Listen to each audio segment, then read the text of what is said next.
السلام عليكم كبيدات، نهار جديد ومع فيديو جديد. نتمنى ان شاء الله هذا الفيديو ديالي تلقاكم بالصحه والسلامه والعافيه، وعيدكم مبارك سعيد. ان شاء الله يدخلوا عليكم سيد ربي بالصحه والسلامه وباش ما كتمناو يا ربي. كيف ما شفتوا بما انه دابا بحلول العواشر، هاد 3 ايام ما بقى والو العيد، فضروري كيف ما معروفين حنايا المغاربه. الطبيله ديالنا ما كتخطاهاش الحلويات. كما شفتوا هنا انا جيت نتشارك معكم واحد الحاجه اللي هي بسيطه سهله غريبه ديال السميده والكوك.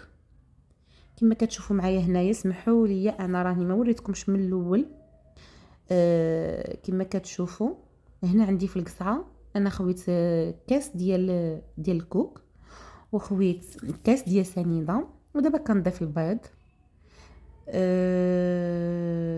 كما كتشوفوا هنايا عندي البيض كبير، نورمالمون كان خاصني ندير 5 أو 6، فانا استعملت غير 4 ديال البيضات كيف ما كتشوفوا في كاس ديال الكوك وكاس ديال سنيده. هادشي اللي انا ضايفه هنايا في القصعه امامكم، وقبيصه ديال الملحه طبعا. وهنايا كما كتشوفوا انا كنطرب مزيان داك البيض باليدين باش داك الحبيبات ديال السنيده كيذوبوا ما تيبقاوش هكاك قاصحين.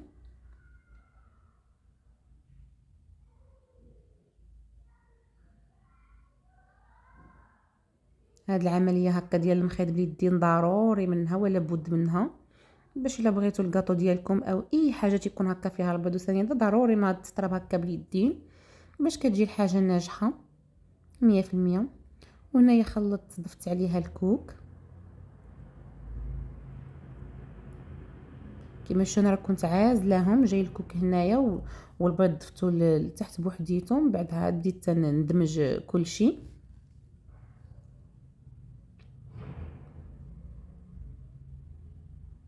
غريبه كتجي ساهله ومكوناتها جد بساط.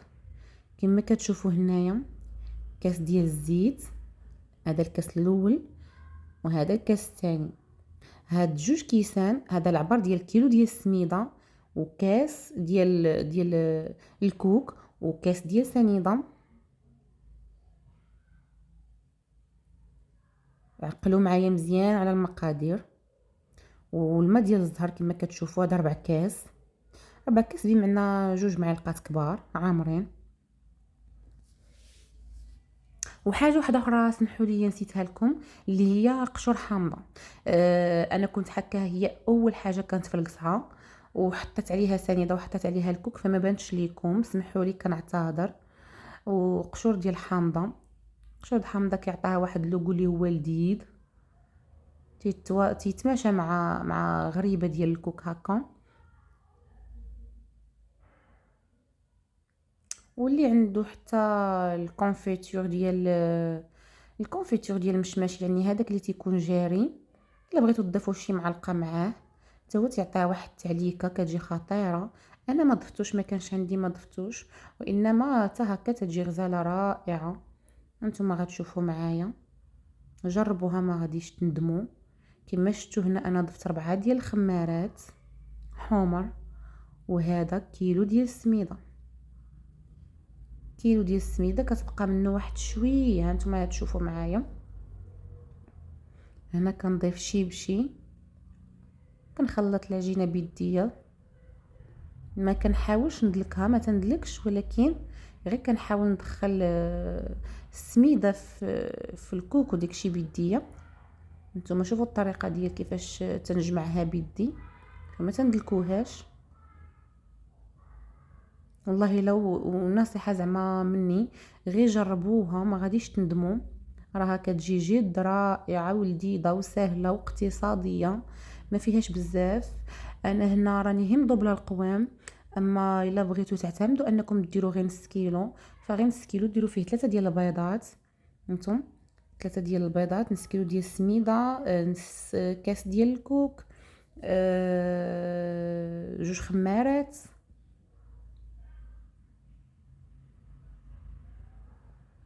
شوفوا الطريقه كيفاش ندير نجمعها. صافي هنا كان بقى ليا شويه ديال السميده، صافي هذا هو القوام اللي انا كنت باغا، هذا هو القياس باش غادي تجمع ليا. يعني صافي ما كانش خاصني نزيدها اكثر من هكا. الا زدتها فغادي تنشف، وانتم عارفين السميده كتزيد تشرب. يعني من الاحسن ملي تكونوا كتخلطوا هكا بيديكم، خصها تبقى ضروري هكا لينه معاكم، تكون مازال شويه ماشي جاريه كتسيح وماشي عاود. ها انا كيف ما تنوريكم في لا فيديو، خصها تبقى شي شويه، يعني لانها كتشرب السميده كما قلت لكم. فإلا عطيتوها السميده اكثر من القياس، دابا هنا كيلو بقات لي منه واحد الحفينه كما وريتكم، ماشي بزاف. صافي صافي هنا بدات عمليه ديال التكوير. هنا غادي نفندها في السكر كلاصي. انا دوزته في الصفايه مغربل ناضي. صافي هنايا دابا نكوروا اللوح. طويصه فيها الماء باش ما كتلصق لناش في يدينا. نتوما عارفين على ان فيها البيض، يعني كتبقى تلصق السميده في اليدين فكتفز يدك. عفوا سمحوا لي، راه ماشي الماء، الماء ديال الزهر. الماء ديال الزهر كنغطس فيه يديا. كاين اللي غيسمع الماء غيسحب له الماء. لا، الماء ديال الزهر درتو تما، كنغطس فيه صبيعاتي باش ما كتلصقليش ملي تنكون تنكور. وكنستمر هكا الى ان نكمل. من بعد تنفرشها في الطبيصل ديالي كيف ما شفتوا.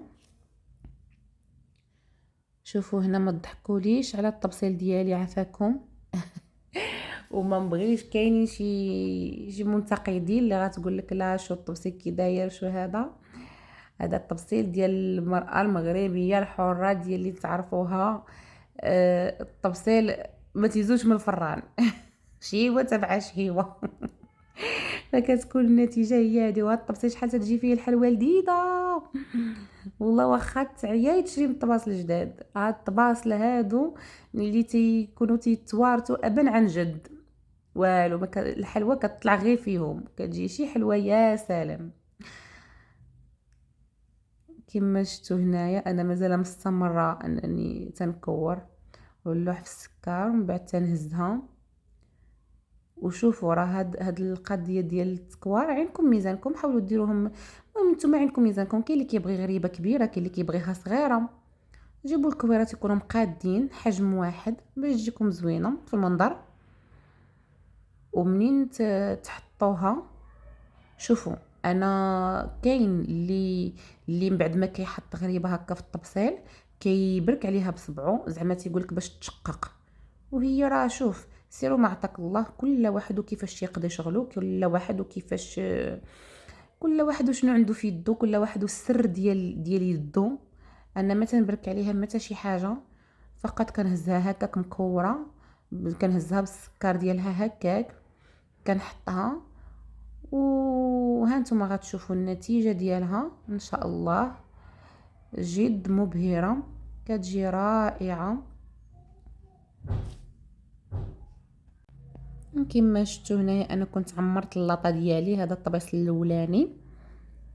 دابا غادي ندوز باش غادي نديه الفران انا عندي غير الفران العادي ماشي ديال الضو، غير الفران العادي. كنت صراحه يلا شعلت عليه غير دفا غير شويه بالنسبه للناس اللي عندهم الفران العادي. يلا شعلت عليه غير دفا، ما خصوش يكون بارد وما يكونش عاود سخون اكثر من القياس. يعني ما بين انا اللحظه اللي كنت كنستف هكا في الطبسيل، داك الوقيته اللي شعلت فيها الفران ما بين سخن شويه ودخلتها باش طيب على المهل غير بشويه وتفقع ويجي المنظر اللي انا باغا فيها. هنا دزت كنعمر اللاطه الثانيه كما شفتوا.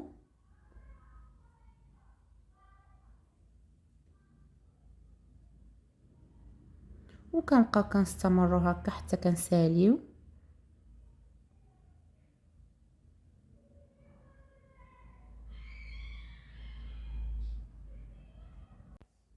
شوفوا البنات، بالنسبه لي مازال ما دارليش الاشتراك، كنتمنى على انكم ما تفوتوش عليكم الاشتراك ديال قناتي ديال مغربيه حره.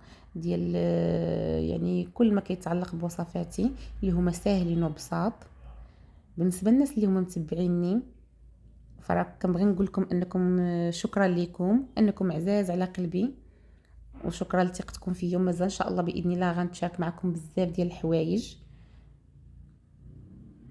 وما تنساونيش من البارطاج كيف ما العاده، وما تنساونيش من الاشتراك ومن لي لايك ومن التعاليق ديالكم. نبغي نقرا التعاليق ديالكم، يعني شنو ما كان فيها، سواء ايجابيه او مهم، كل واحد شنو تيبغي يكتب في التعاليق. فنتمنى على انها تكون تعاليق ايجابيه باش تحفزني ونزيد نعطيكم اكثر ونحسن من ادائي بالنسبه للتقديم. يعني كيف ما كتعرفوا انني انا مازال مبتدئه معكم، ماشي قديمه بزاف. ونتمنى على انني ان شاء الله نال الاعجاب ديالكم، واللي مازال ما اشتركش في قناتي اشترك.